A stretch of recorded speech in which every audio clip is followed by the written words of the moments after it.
Okay, guys, I just wanted to jump on real quick before this episode with a few thoughts. First, MD was great. This was such a fun and highly entertaining discussion.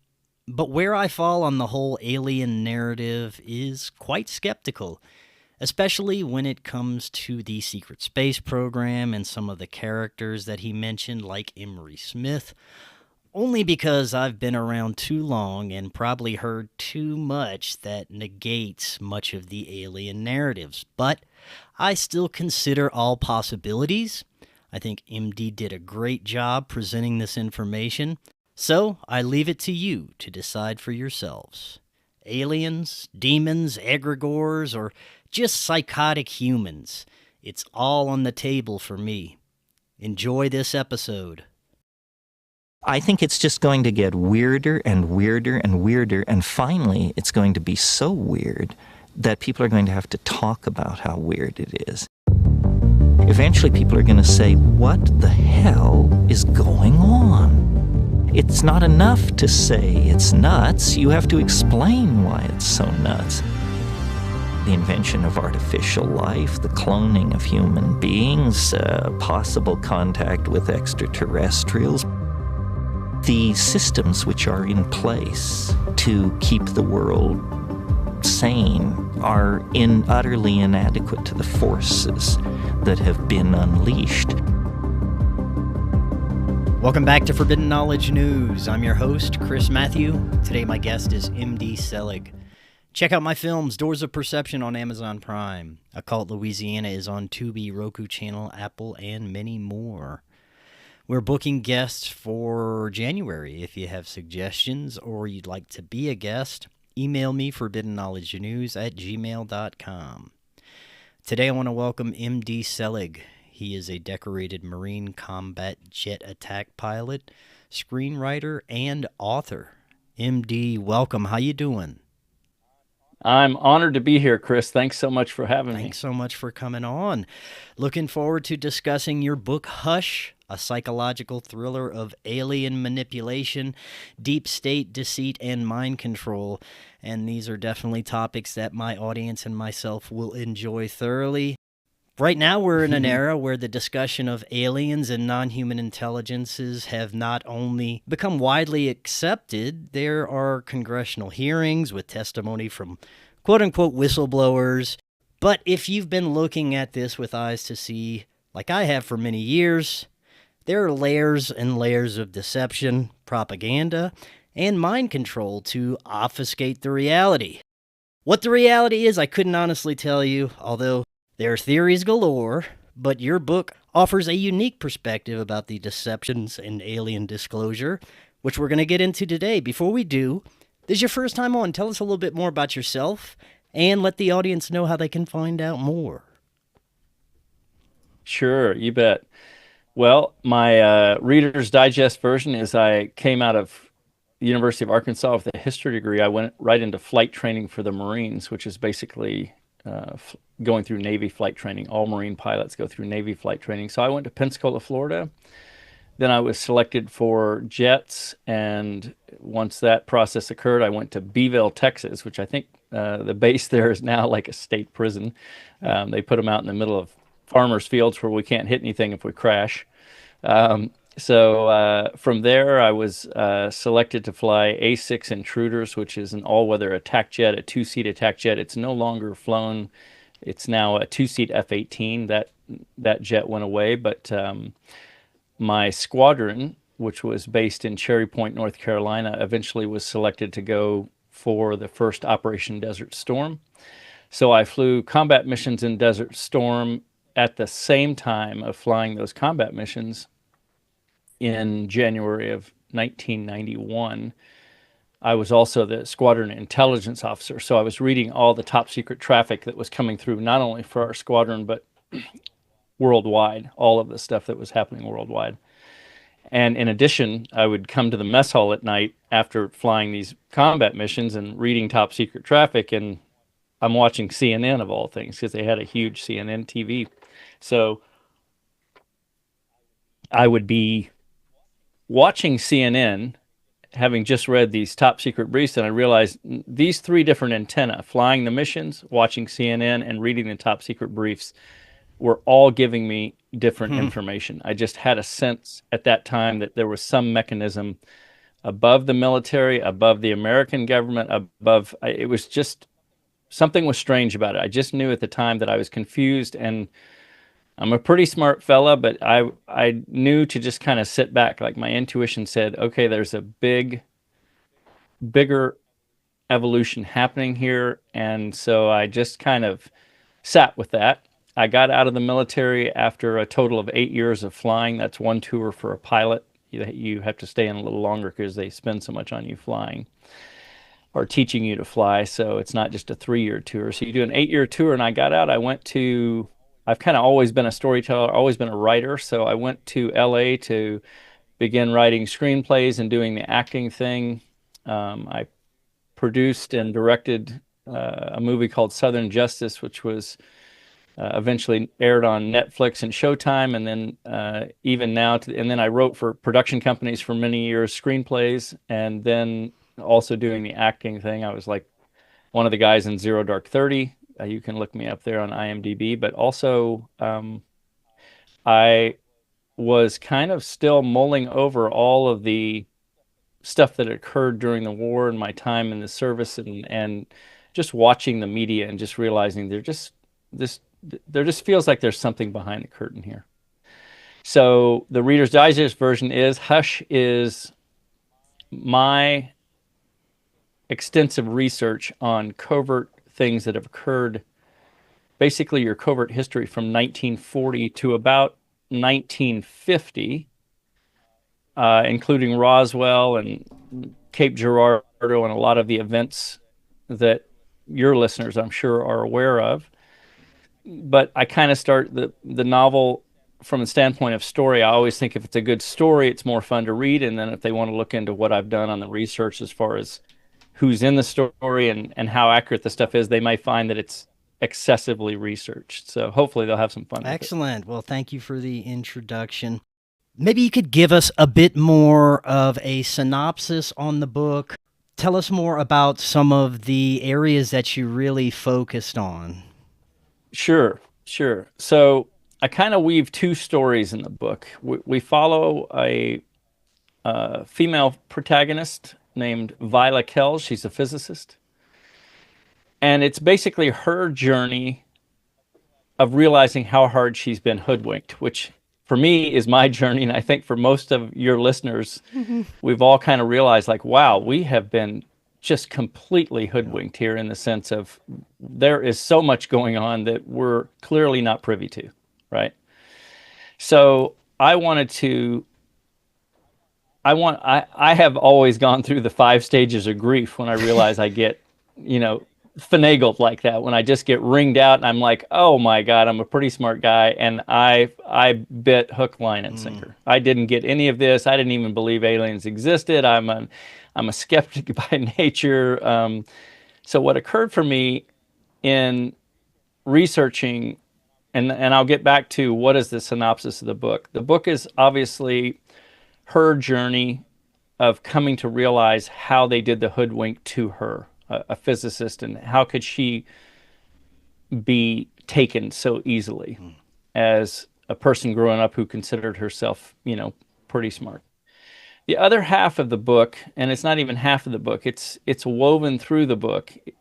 I had a wild experience in 2014 when the Malaysian jet was taken, because I was a combat pilot, because I'm used to radio calls in air traffic, and it's always in English. No matter where you are in the world, English is the language that all pilots have to use, period. Doesn't matter what country you're in. The air traffic controllers, everyone has to speak in English.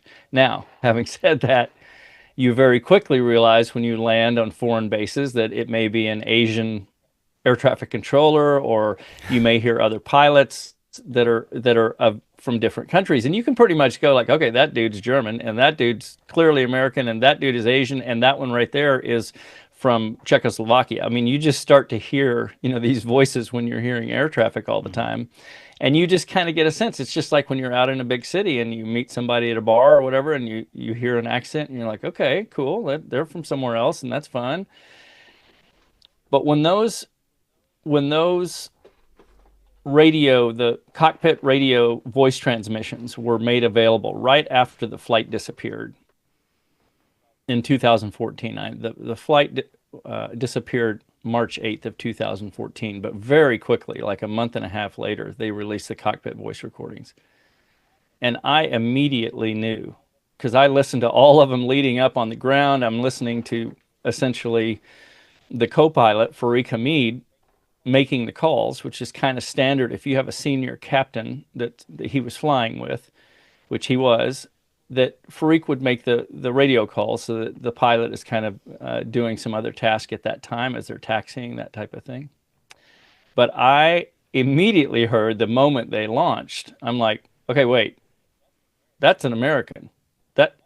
That voice is an American voice. That's clearly American. There's no Asian there. And it's the same voice for the rest of the flight. Mm-hmm. So in my covert military mind at the time, I'm like, because no one's mentioning it, I'm like, okay, so it's a covert operation. The jet has been taken. And this is standard covert work where you cover up the post, you control all the media, et cetera, et cetera. Now, for me, again, this plays into my years as a military pilot and reading top secret stuff and being involved in some covert operations where, everything is controlled in advance and afterwards.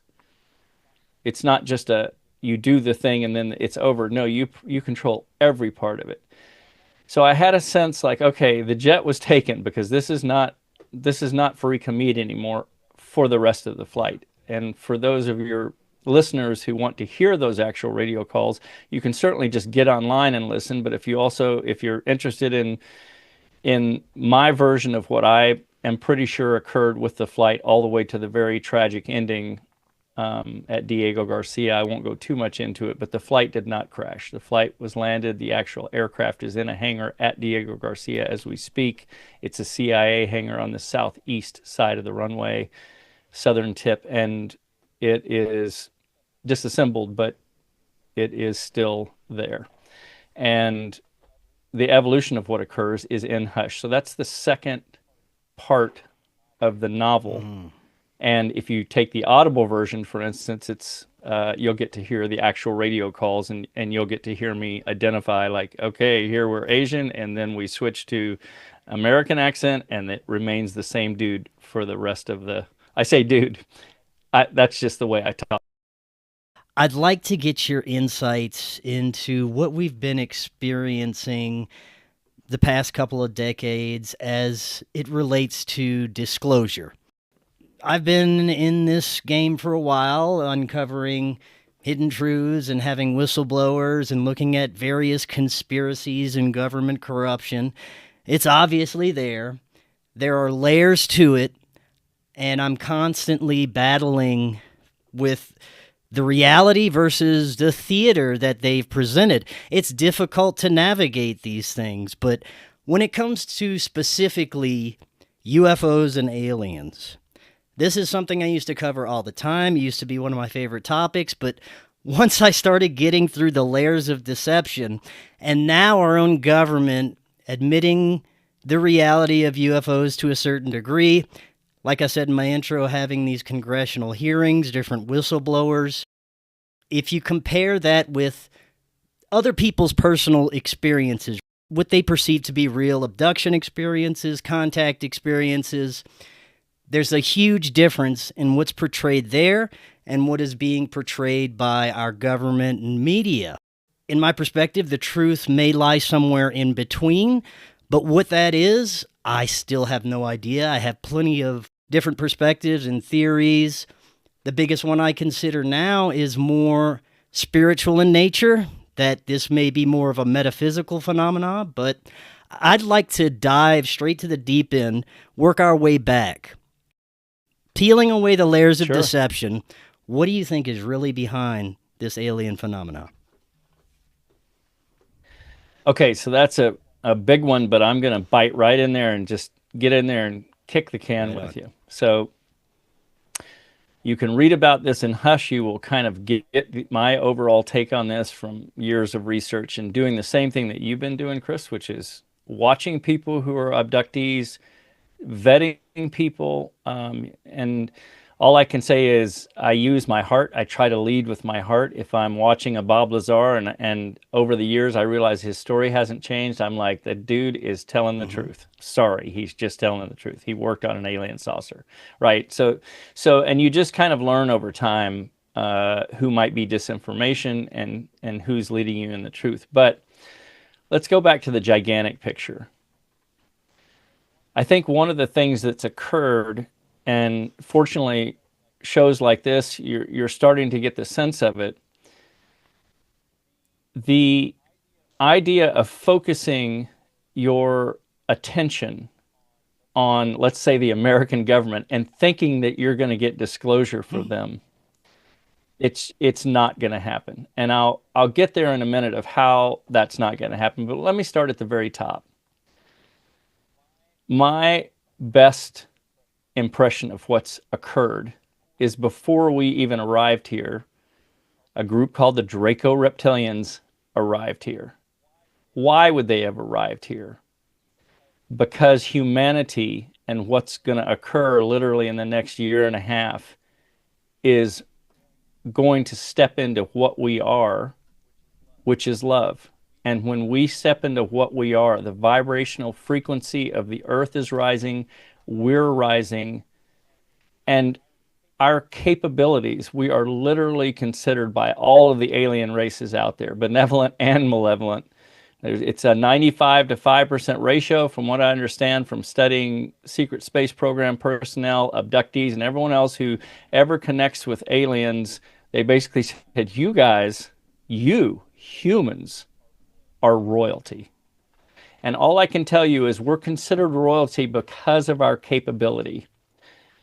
Because when we step in, when we explode into what we are, which is essentially love, we are multidimensional beings. Right now, you and I exist in what's called the third density. We can see each other because we're in the third density. We can't see Draco reptilians who reside in the lower fourth density. They can see us and they can appear to us, just like Nordics can appear to us from the seventh density. Those capabilities are just advanced races who are older than us. But trust me, when we step into what we're about to be, we will be able to move through maybe even more than 13 densities. In other words, we're multi-dimensional beings that when we step into our heart space, not here, when we get quiet and we go inside and we allow this, our superpower, to explode, that's what the alien races mean by when you guys do it, oh, just stand by, because you're literally unstoppable. So you have to remember, as we all know, that alien races have something like a looking glass technology where they can look at different timelines and they can go, what's going to occur with the Earth? Well, the malevolent races, and I'll just name three to kind of give you a sense. The Draco reptilians are kind of the mafia king dogs in the multiverse. They are known as planet-conquering hordes. Now, that's not all Draco. There's a lot of great Draco out there. Don't get me wrong. It's a faction of that race. Just like we have a faction of humanity that's Nazis, and we might go, those fellows are rough. They do some depraved things. That's not humanity as a whole, right? We're an amazing race. We offer so much. And do we have a little bit of a dark side in certain areas? Sure we do. Do we make mistakes? Sure we do. But overall, we're rocking, right? The Draco reptilians and the Draco that actually live within the planet are considered a very peaceful race by all that actually know them. But they have a faction called the Draco reptilians that are literally known as a planet-conquering horde, and they have conquered many worlds, and they knew that we were about to rise. Okay? So, again, I'm taking you big picture here. What occurred before humans even evolved into what we are were, from what I understand, this is through research and other sources, a long time ago, the benevolent alien races, and remember, in the multiverse, like I said, from what I understand, it's 95% benevolent. Okay, the 5% that are malevolent are here dealing with entities on our planet and have been since even before the 40s. From when Hush begins, I take you to the 40s of covert stuff that occurred with aliens. All of Hush has to do with alien interactions with humans, but the Draco, the Maitra, the Greys, those races, because they're malevolent, are willing to break what's called the Prime Directive. So your listeners all know the Prime Directive, but let me just do a quick Reader's Digest version for everybody. Every alien race, just like humans, you have to physically sign something that says you will not break the Prime Directive, which essentially just says you won't go to a planet where there's primitive people there or primitive entities and advance them with your technology for any agenda whatsoever. You can go say hello to them. You can show up and say hi, and you can tell them about your race, but you cannot advance them in any way. Hence, you have benevolent aliens. Sometimes your abductions that you hear about are benevolent aliens who are saying hello and, hey, what are you guys doing, killing each other? And they have questions for us. But they're not breaking the Prime Directive. They're just saying hello. But the ones that do break the Prime Directive, who have done deals with not only the American government, but all governments. And that's why I'm trying to tell people, quit looking at Congress or your American government for disclosure. It's far above that. It's far above all governments. What is controlling the evolution and the manipulation of our planet is a race that's much more advanced. They're telepathic. They're genetic geniuses. I'm talking about the Draco reptilians. They control the Greys. They can control the Maitra. The point is, and they don't want to destroy us, and this is another thing for people to understand, the Draco need us. And you say, why would they need us? They're smarter, they're this, that, and the other. All I can tell you is, you as a human are so far beyond when you're taken to your full capability. But let me just give you a simple example of why they're here and why they might want to control us and not let us know that they're here. Because the one thing about humans is, all of us know, if you tell us we've been manipulated, what's going to happen? We're going to rise. And that's what this show is about, Chris, right? Like, we want to know what the heck has been going on, and we're getting mad. And we've been looking at our Congress and all these other places, but what I'm telling you is the Draco run the show. Even if it's an avatar in government that you think is a human, it might not be. And if they had the technology to arrive here before we even evolved on the planet, do you think they have the technology to take over a human that might be your president, that might be the heads of big pharma, the heads of banks? Absolutely they do. They have that technology. It's known through the secret space programs and everything else. These guys are absolute masterminds.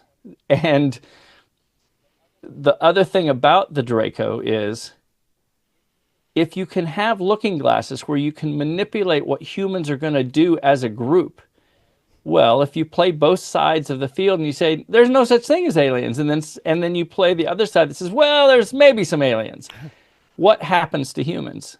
They go into this milieu of, oh, I think there is, but I'm not sure. And then Jack said he saw one, but I think Jack's crazy. They just make us all feel crazy, right?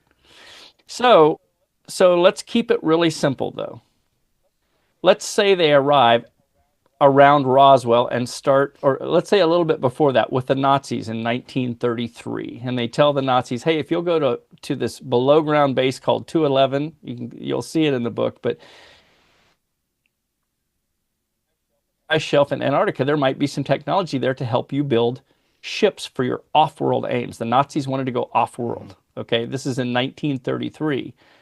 The Draco Reptilian, who appeared to them as kind of like the devil, because the Nazis were conjuring everything they could in secret ceremonies because they knew they were going to lose. They knew from the get-go, when they kicked off the war, they didn't have the forces to beat the United States and Russia combined, and they knew at some point it was going to go bad. And the Reptilians even told them, like, you're going to lose this war, but we have this great thing that you could do. You could go take some off-world ships and be the first to go off-world, which is what occurred. So that's a whole evolved story, but there's massive research on and documentation of Germans going below the ice shelf, 50 submarines taken out of the war to take personnel, scientists, not to Argentina. A lot of them went to Argentina. Hitler went to Argentina. Hitler survived the war. I know I'm just going to throw it out here because you told me to kick the can.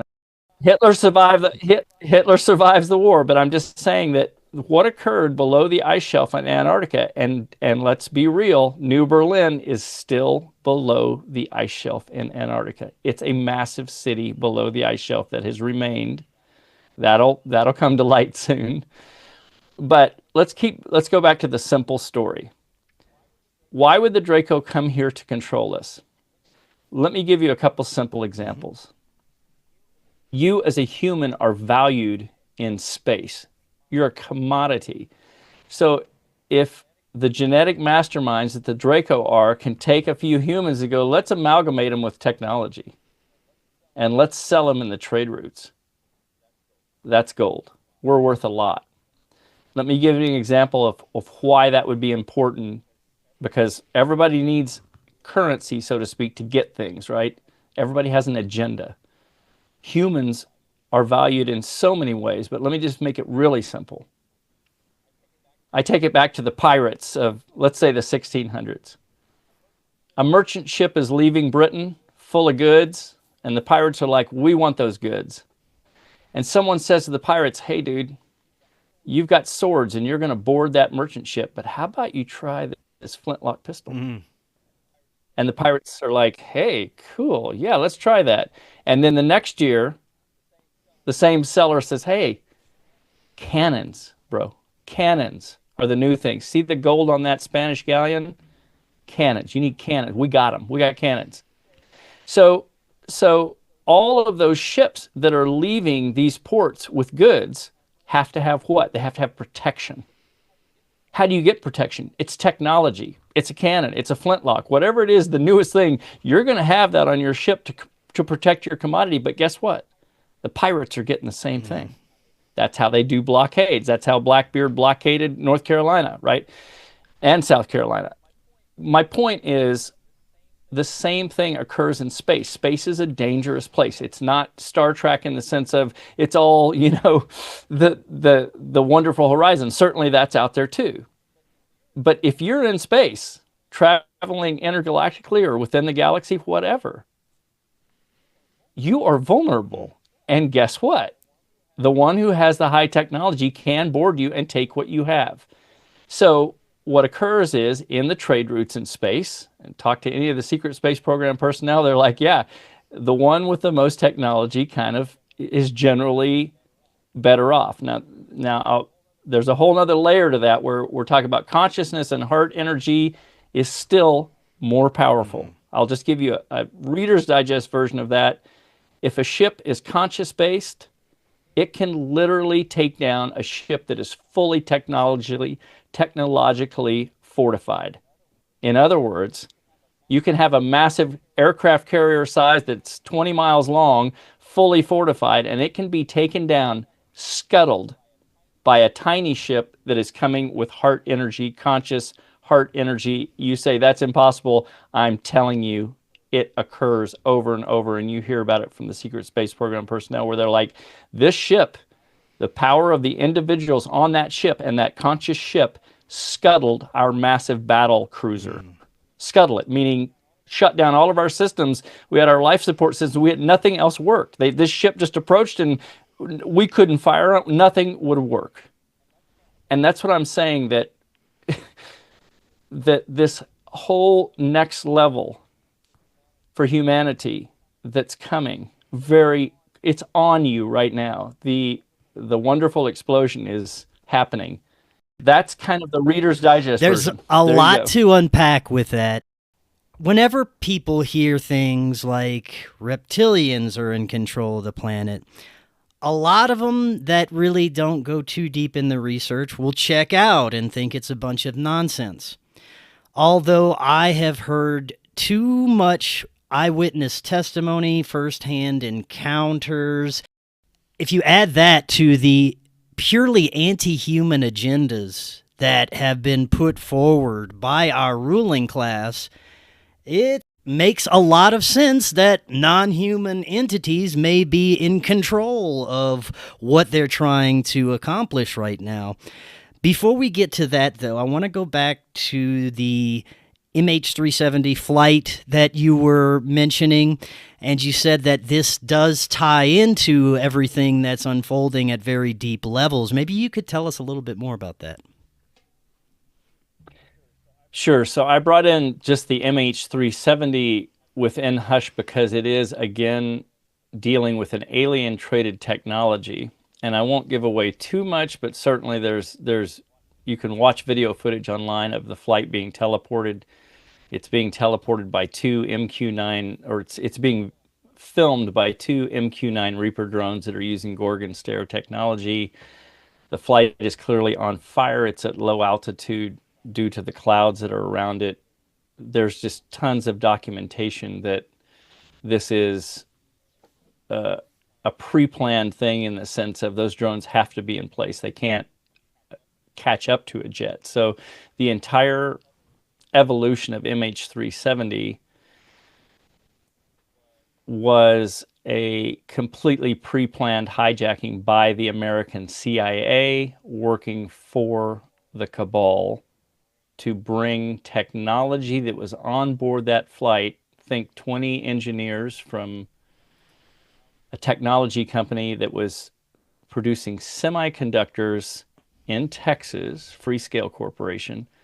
There were 20 Chinese engineers. They were of Chinese descent. They were American engineers, but of Chinese descent, and they were convinced or coerced by Beijing to defect back with their American semiconductor technology in tow. And the CIA and the entity above them, the cabal, was not going to allow that to happen. Hence, the taking of the jet and the tragic evolution of what occurred, not only for the engineers, but all of the crew. That it essentially ended at Diego Garcia, which is a CIA-run base for the cabal, a top secret base that generally works at night, and it is a spaceport used by several secret space personnel who have come forward saying, I was at Diego in 1980. We were on board a mothership. We hovered above the base. We received and transferred goods via tractor beam. This is what we do daily. I mean, it's just a known spaceport, and it goes deep under the water. So that's essentially, I don't want to tell you too much because the book will be more fun to read if you can. But that gives you kind of the Reader's Digest version of why I brought in the Malaysian flight. Because, once again, you're talking about worldwide manipulation at the very top levels, in this case of the American government. But I want to be clear. It is not the American government that runs that operation. It's not the French government, not the Canadian government, not the British. It's above that. Well, let's get a little deeper into that hierarchy and how far the infiltration by these beings goes. In my perspective, looking at all levels of power, there seems to be certain amounts of infiltration. I'm pretty sure that the United States government is fully infiltrated, but again, it's very difficult to decipher what's going on at those higher levels. All we have is the theater that they present, and sometimes whistleblowers that may come out and present information, but there's been, again, so much infiltration into even the alternative media that it's difficult to navigate these days and try and decipher truth. But would you say that all levels of power have been infiltrated by these beings? To some extent, Chris, I would say yes. I think the more important thing here is try to and I'm only speaking for me, because what I've kind of learned over time is you could just spin forever on who's telling you the truth and who's not. Mm-hmm. What I would suggest moving forward, and this is coming from uh, sources that are kind of alluding to me, like, this is what you need to put out, and it's that this is the message. Use your heart. Look at what's on the news. Is any of it serving you? Because it's all fear-based. You're not going to get anything from congressional hearings except the same spin that you've been getting for years. I'll give you a quick example. 2 or 3 years ago, maybe 4 years ago, remember when the whole UAP thing off the ships, where we were seeing military fighters were seeing UAPs, and then we were all like, oh wow, it's all coming forward and blah blah blah, and then a year later we don't even know what happened to it, right? Yeah.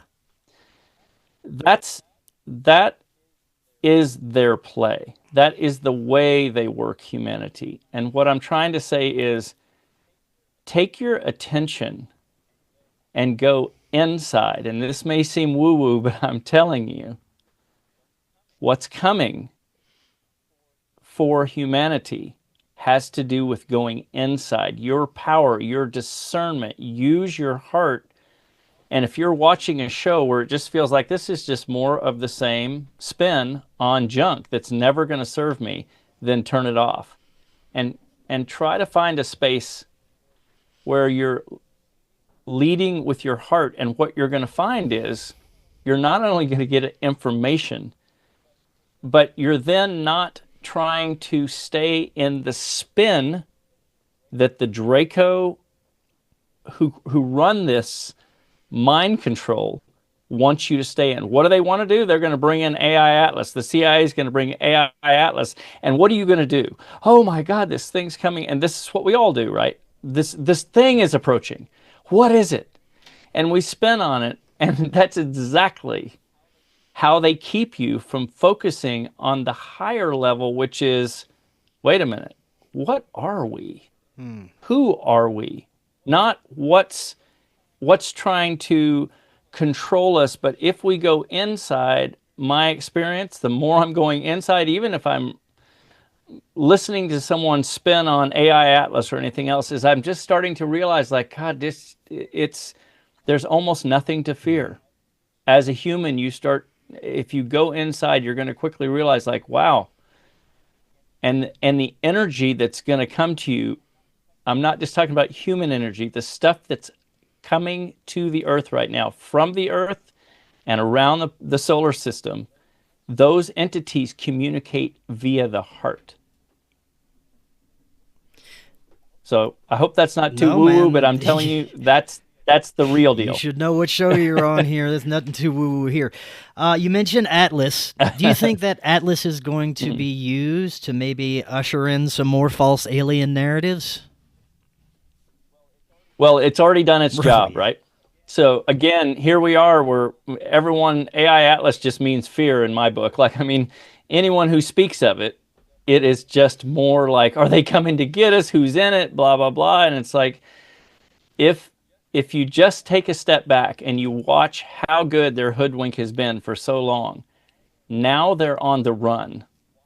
Why are they on the run? Because Gaia, or as I call her, Sophia, kind of the old alien term for the earth, she's rising. She is literally rising from the inside out. The vibrational frequency of our planet is rising. And if you just get into your heart, you're going to find very quickly that it's a different time. And I'm not saying things are going to happen on the first day. I'm just saying, take 5 minutes out of your day, get quiet, turn off your technology, and just show up on that same time every day. Just take 5 minutes. Watch what happens. For me, sometimes it will be an hour where I'm just in a space where I'm never so content, but I'm just telling you, there are other things that occur there that are even beyond woo-woo, where you realize, oh, I'm being whispered to here. That's all I can say.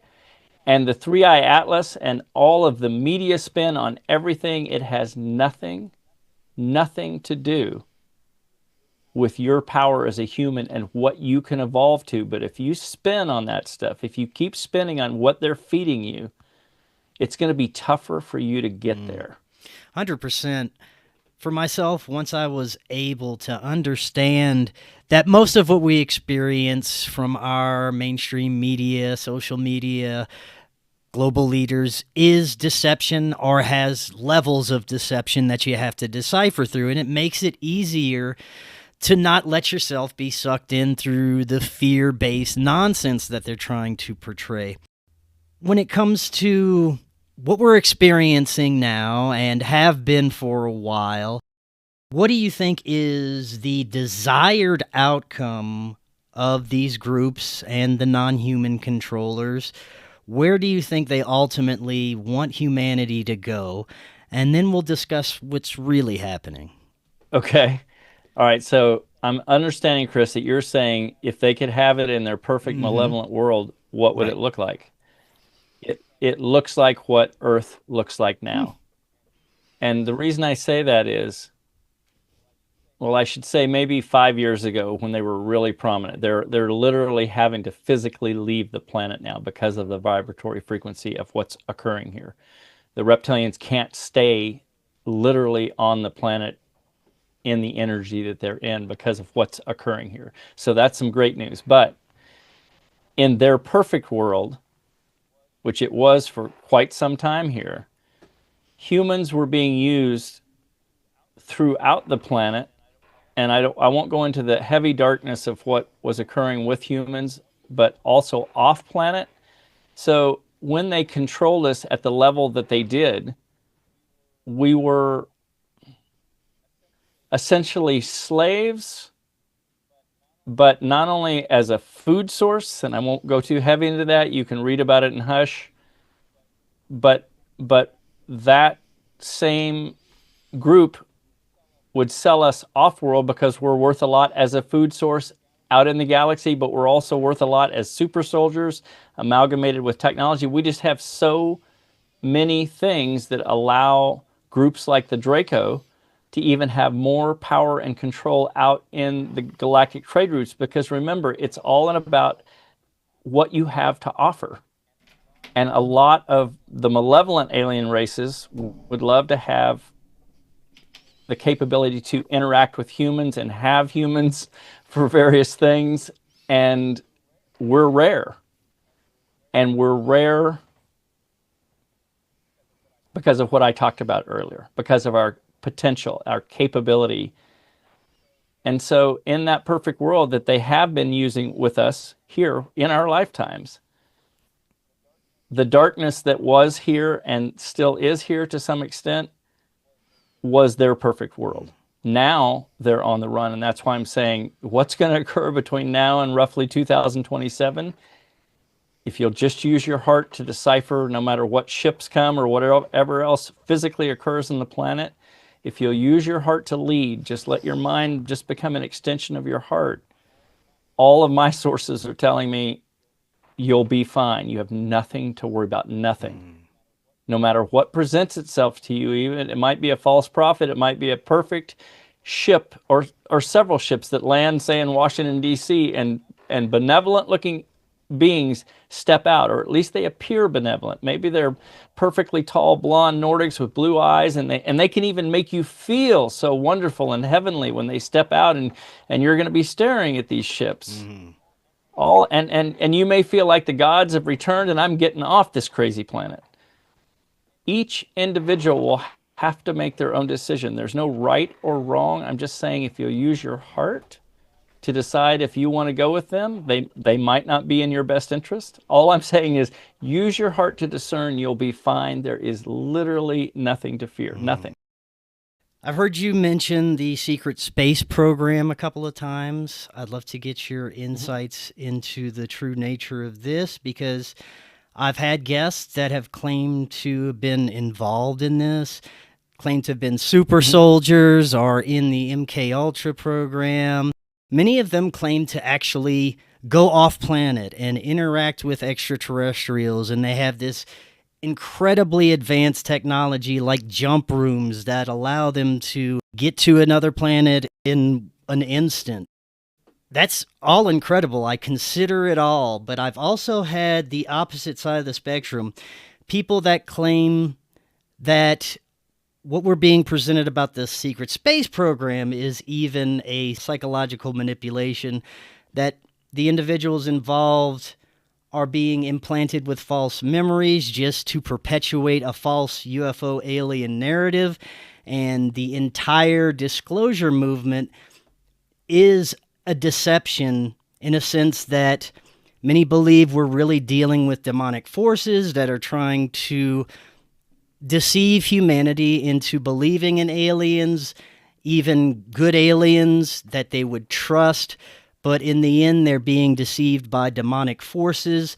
And all of this is a psychological operation to keep us in the dark. But I consider it all. I think it's fascinating possibilities either way, if extraterrestrials are real or if it's demons controlling everything. It's a narrative that we're not supposed to know about either way, but I'd love to get your thoughts on that. Sure. So I'm going to throw down here. No. The answer is no. None of it is fake. And I'm telling you, there are literally millions of races around you, inside the planet, outside the solar system. Everyone is watching us. These are benevolent races who are not going to break the Prime Directive. But the ones who do break the Prime Directive, the secret space program is a real deal. You can get on Gaia TV and watch Emery Smith for 30 episodes, and you'll very quickly realize dude is not talking BS. He's just telling you what he did 50 floors down at Kirtland in the 80s, working on aliens, helping with deciphering alien tissues, and basically working for the cabal to their genetically altering humans and aliens to create things that help them out in space, out in the space programs, to create stronger soldiers, to create stronger gear, to create hybrids of particular alien races that have certain capabilities that can be amalgamated with either a human or another alien race to give them another physical thing that they can use in their wars on various planets, to mine various planets. I'm telling you, the inner corporate conglomerate, mega corporations. I'll just take Lockheed Martin as an example. You wonder why disclosure isn't going to happen. You wonder why suddenly on 8th Street that the Congress says, hey, we're now opening the Alien Museum and all the Roswell ships and everything are going to be there for you to come down. No, that's not going to happen, because you've got, say, Lockheed Martin, just as an example, gets their first ships in after Roswell. They are reverse engineering those ships, and within 10 to 15 years, the TR-3B is flying daily out of McCord, going to the Lunar Operations Command on the dark side of the moon. That's where all the bases are. That's why your moon doesn't rotate. It's not organic. Look at any other moon around any other planet. They all rotate around their planet. Ours doesn't. You kind of wonder why. Yeah. So when I say I'm throwing down everything that you can imagine, Star Trek, Star Wars, everything in your wildest fantasies as far as technology, it's far beyond all of that, and you're now starting to see it. You're going to have actual interactions by 2027. I'm just saying, it's all cool and fun, and technology is cool. You'll find the inside space is more fun. I try to give an example. It's fun to go into an electronics store, right? We go in and we're like, God, there's all this cool stuff in here. Yeah. But once you leave the electronics store, you kind of realize, like, at the end of the day, it's still, you get more out of meditation. Why is that? Because this here inside is that home that you're looking for. It's that place where you're never so content. There's no technology that you can pick up that's going to give you this kind of joy. And that's what the races that are here watching this unfold on our planet right now are trying to tell us. Go inside, humanity. Quit looking out. Quit getting deceived on and on again. Go inside. You'll be fine. Do you think that the way AI is being utilized right now is an intentional threat that was developed by these non-human entities? If you look at the direction it's going, the interactions people are having, the level of deceptions that's even coming out of AI, it's very strange, and it makes me wonder if there's a non-human force behind that. I would say yes to all the above. And once again, AI is fun and use it for what you want for art or whatever else, but just realize where you're focusing your intent. And that's the best thing I can say around all of that, all of the new stuff that's coming around. I'm just saying it's just another way to spin you away from you. Right on. So last few minutes we have, let's talk about what is coming for humanity, the rise in consciousness. There's been an obvious awakening on many levels. People are searching for truth. They're becoming aware of the corruption of our systems. But ultimately, where do you think it's going to go?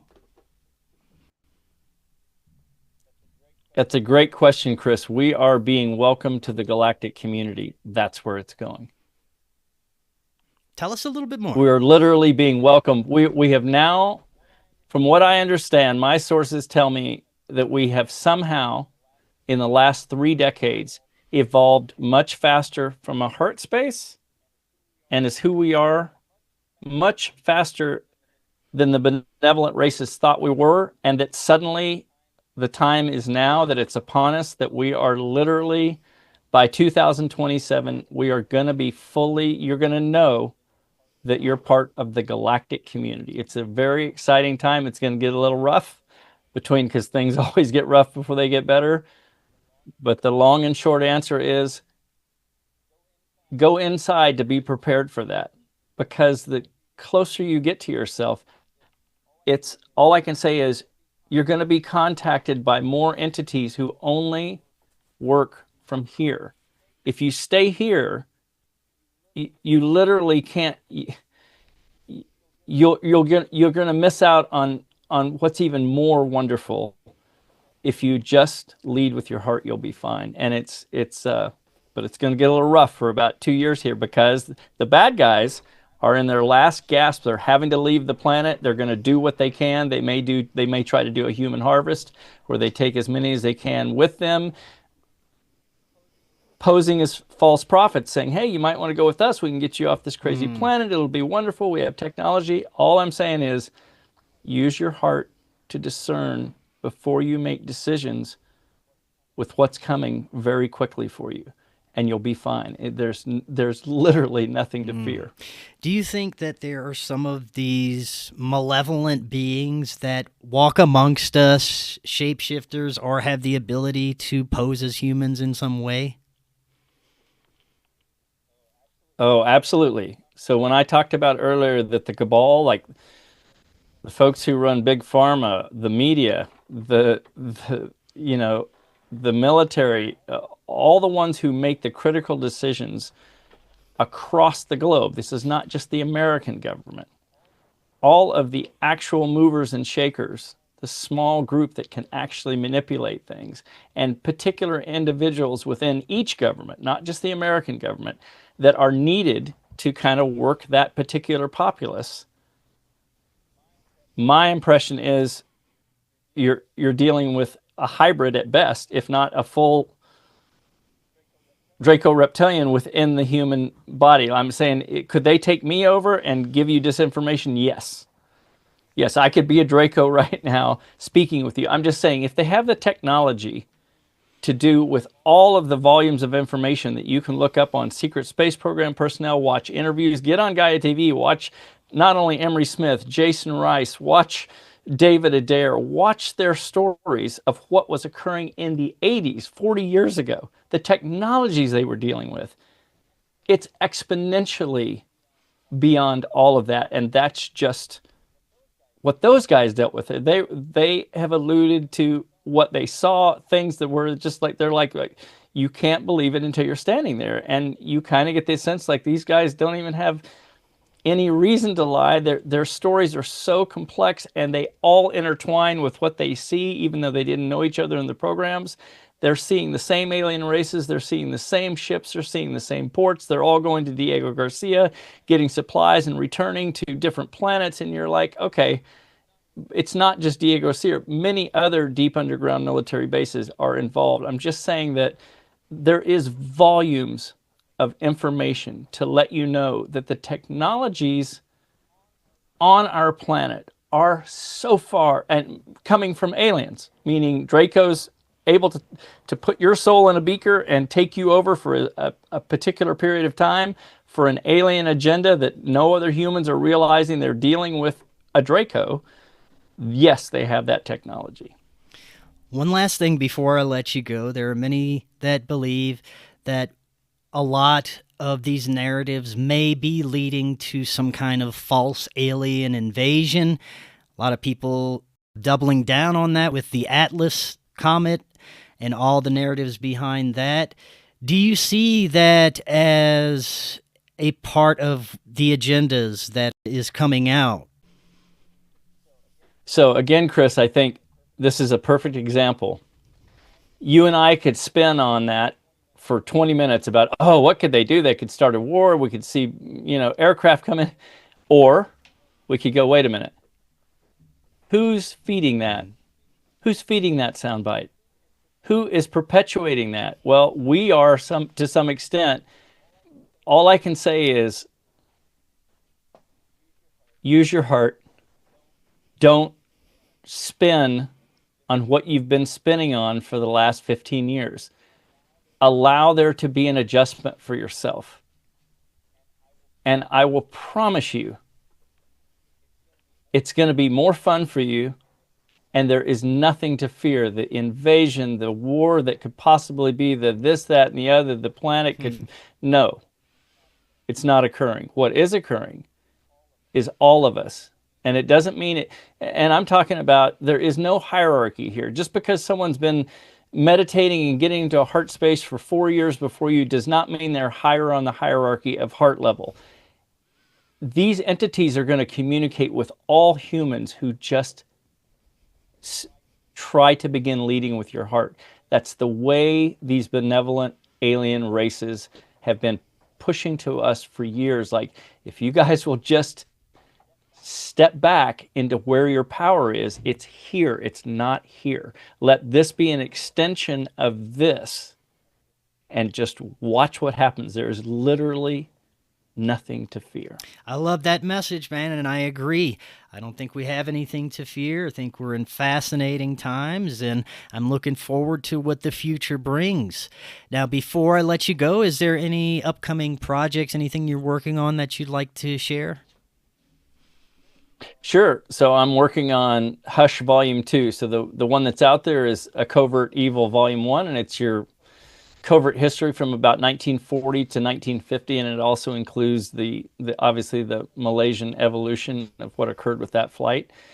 It's all alien related story, so hopefully you can enjoy that. And I'm just currently working on Volume 2 and having fun with my daughter and just really trying to go heavy into my heart space. I just feel like, Chris, it's changing me. It's literally changing me molecularly. And I'm nothing special. I just tell myself no technology when I get up. I make a simple breakfast. No technology is on. I tell myself I'm only going to sit for 5 minutes because I'm a fast food American dude. I want this to happen fast, right? I want this heart thing to...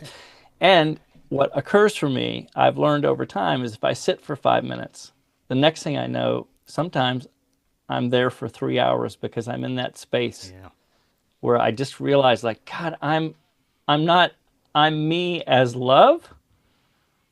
It's the bomb. Right on. There's just nothing like it. Well, thank you so much. The link to his book is going to be right in the description, but tell us again how they can find out more about you.